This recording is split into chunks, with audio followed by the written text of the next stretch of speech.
All right, what's going on, guys? Vinland Saga, episode 19. Let's do it. I believe the choice of voice to judge me, the one and only way I can and always see.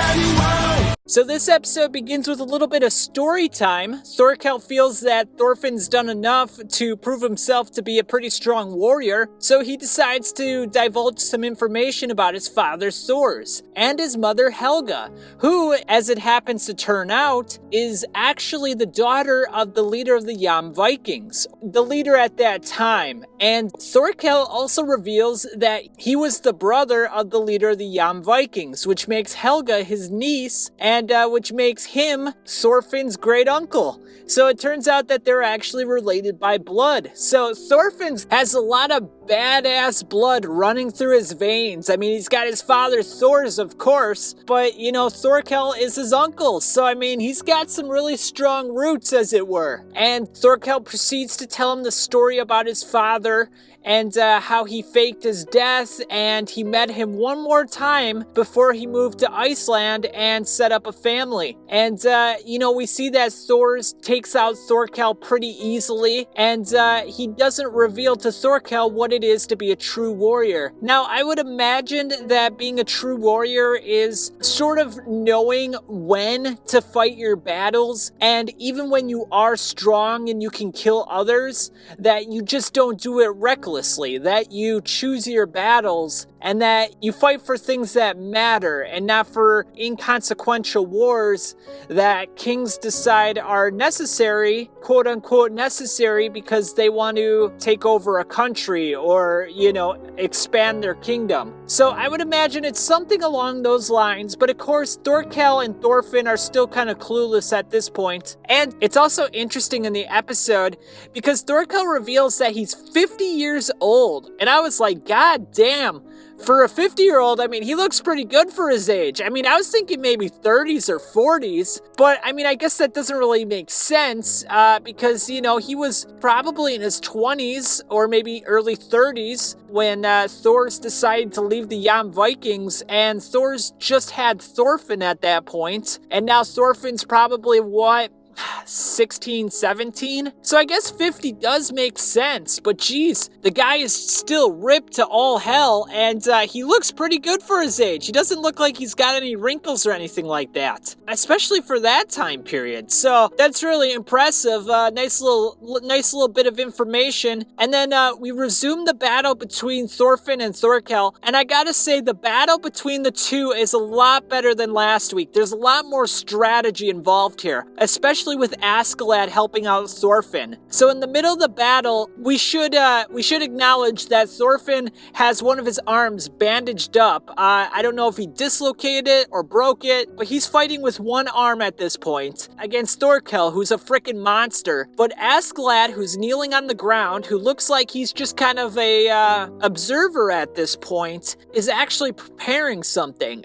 He's using the snow to kind of shine up his sword, and at the opportune moment, he turns it at an angle where it blinds Thorkell. The glare gets in his eyes, and then Thorfinn seizes the opportunity. He runs up his body, gives him a little kick to the face, and that is that. Thorkell is out for the count, and Thorfinn is the victor of the battle. And then right at that moment, Thorkell's men just get enraged. They start holding down Thorfinn. They're getting ready to kill him, and Thorkell stops him. He's like, hey, assholes, I lost the battle. Don't interfere. So that's that. Then we get the return of Prince Canute, but not the little pussy beta male Canute. We have the alpha male confident Canute, and he's talking to Thorkell, and Thorkell just wants to use him as a bargaining chip. He even admits this to him. He's like, I don't really care that you're the Prince of Denmark. I'm going to sell you off to the King of Denmark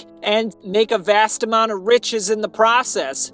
But Canute's like, look, that's not really smart. The King of Denmark, King Sven, doesn't really give a shit about me. He wants me to die on the battlefield. That was his intended plan. He knew I was a weak person that didn't have a lot of battle experience, so he figured it was a foregone conclusion that I was just gonna perish on the battlefield. Then he could hand over the kingdom to my older brother, Prince Harold, and that would be that. However, if you choose to work under me, as it were, we can go back to Denmark and we can take the kingdom for ourselves. We can defy the king of Denmark, my father, and we can set up a vast kingdom, and you guys can have positions of high power. And of course, this appeals to Thorkell. He is previously a Jom Viking after all. You know, I mean, he was just working with England because he wanted to fight the Danes and he wanted to challenge himself, but I'm sure going back to his homeland sort of appeals to him. So he goes along with this, and then Askeladd, very out of character for him, decides to show his allegiance to Prince Canute by bowing to him and saying, you know what, you probably didn't know this, but I did kill Ragnar. If you choose to, you can kill me right here on the spot, but if you don't, I'll work under you and I will be a very loyal subject. Now, Canute makes a face that he's visibly upset by this revelation. However, his whole mantra now is not to kill. He doesn't want to continue the ceaseless wars that his father did with England. He wants to make a country that abides by new rules and set up a kingdom that promotes love. So he decides to let Askeladd live for the moment. He's like, you know what, it's not really worth my time. Follow me if you will, but I'm not going to kill you. Askeladd is very conciliatory, very weak and abiding, which is weird because he promotes this presence of being in control, even though sometimes he doesn't act like he's in control, and always having a plan under his sleeve. And there's a nice little parallel in this episode when Thorkell sort of looks at Canute's eyes, and he's like, I've seen those eyes before, and those were the eyes of Thor's. So both Canute and Thor's have a vision that is grander than what is placed in front of them. They can kind of roll with the paradigm of the past and sort of fall in line like everyone else. You know, that's sort of a two-dimensional mindset, and they're three-dimensional thinkers. So they're thinking beyond that scope, and they want to carve a life for themselves by making their own choices. You know, Thor's by abandoning the army and starting a family, and Canute by choosing not to be this king who is a quote-unquote warlord. He wants to set up a kingdom of love. Now, the reason I bring up that parallel is because remember what Askeladd did to Thor's. He pledged his allegiance to Thor's, but then at the last moment had him killed. So now Askeladd is pledging his allegiance to Canute, but who knows? Maybe he's thinking about usurping Canute. Maybe he wants to be the king of Denmark. Or, he is from Wales, so maybe he just wants to kill the future king of Denmark and have Wales invade them at some point. So I don't know. But my guess would be at this point is that Askeladd, even though he's giving off this vibe that he's going to fall in line with the rest of the Danish soldiers and the Danish Vikings, he's always sort of thinking ahead, and he's always very cunning and devious. So my thought is, look, he realizes he's in a position of weakness at this point, so he needs to do what he needs to do to stay alive. But once he starts to gain power and support once again, that's when I think you'll see him make some sort of a move, some sort of a grab for power or prestige or money. I would say watch out for Askeladd still.